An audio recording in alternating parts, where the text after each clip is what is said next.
Сәлеметсіңдер ме, балалар? Бүгінгі сабақтың тақырыбы музыка бейнелейді.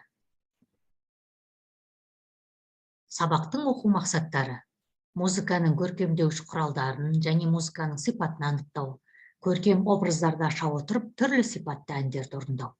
Сабақтың мақсаты: әртүрлі көңіл күйдегі музыка мен сурет өнерінің байланысы мен айырмашылығын тауып, талқылау, музыкалық шығармаларды талдау.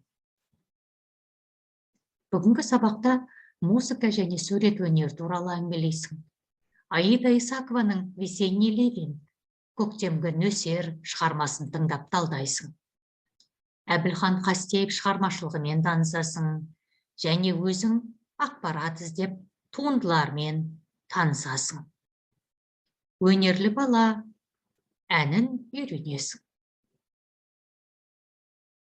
Бірінші тапсырма: әңгімелесу, зерттеу. Адам қашанда табиғат сұлулығына тамсана қарайды. Суретшілер табиғат бейнесін әр алуан бояулар түсімен бейнелейді. Балалар, композиторлар музыкада табиғат көріністерін қалай бейнелейді? Өздерің зерттеп, ойларымен бөлісіңдер. Екінші тапсырма: тыңдау, зерттеу. Аида Исакованың «Көктемгі нөсер» атты шығармасын бейнетаспадан мұқият тыңда. Көз алдыңа нөсер жауынның қандай көріністері елестеді? Кестеден музыкаға сәйкес келетін сөздерді таңда. Таңдап алған сөздерді пайдаланып, шығарманың мазмұнын сызбаға салып, орындалу реттілігін көрсет. Музыканы екінші рет тыңдап, жасаған сызбаңды толықтыр.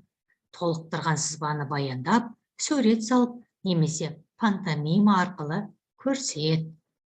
Мінекей, мына сызбадан сіздер дұрыс сөздерді таңдап толтырасыңдар. Қанекей, енді мұқият тыңдайық.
Үшінші тапсырма: ақпарат іздеу, шығармашылық жұмыс.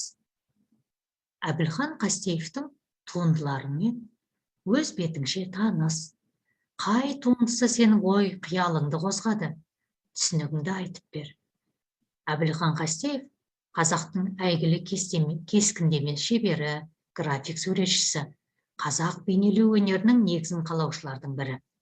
Халық өмірінің алуан көріністерін шынайы бейнелеген, мыңнан астам көркем туындылары бар. Шығармашылық жұмыс, суырып салма. Әбілхан Қастеевтің өзінше туындысына әуен құрастыр. До, ми, соль басқыштарын қолдану арқылы.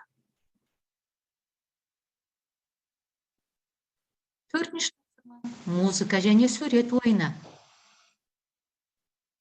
Түрлі музыкалық шығармалар: қазақтың халық күйі «Қасқыр», Нағым Мемдіғалиевтің «Домбыра туралы аңыз», халық күйі «Көкек» шығармаларын мұқият тыңдап, салыстыр.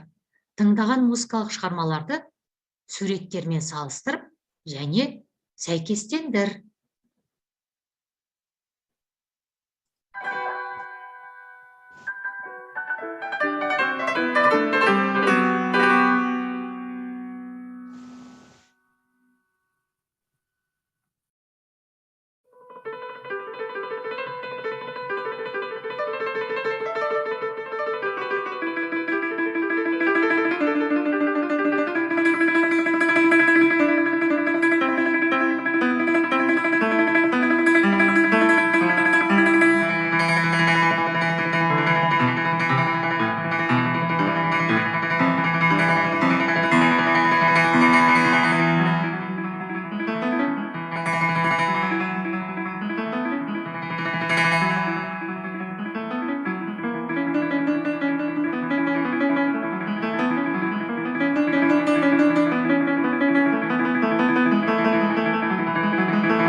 шығарманы тыңдайық.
Бесінші тапсырма ән орында.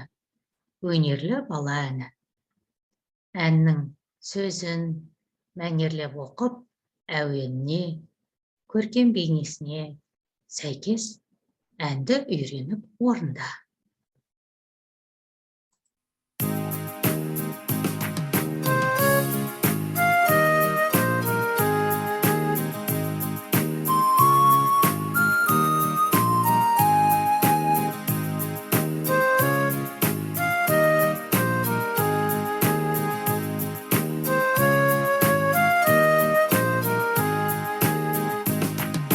Мен өнерлі баламын, қолда сиқыр қаламын.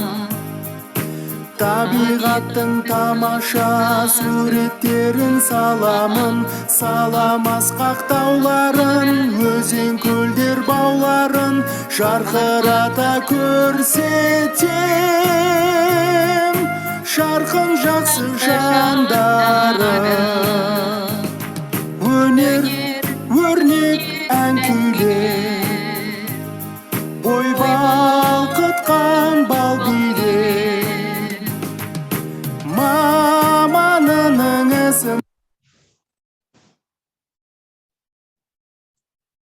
Бүгінгі сабақтан нені білдің? Қандай шығармаларды тыңдадың?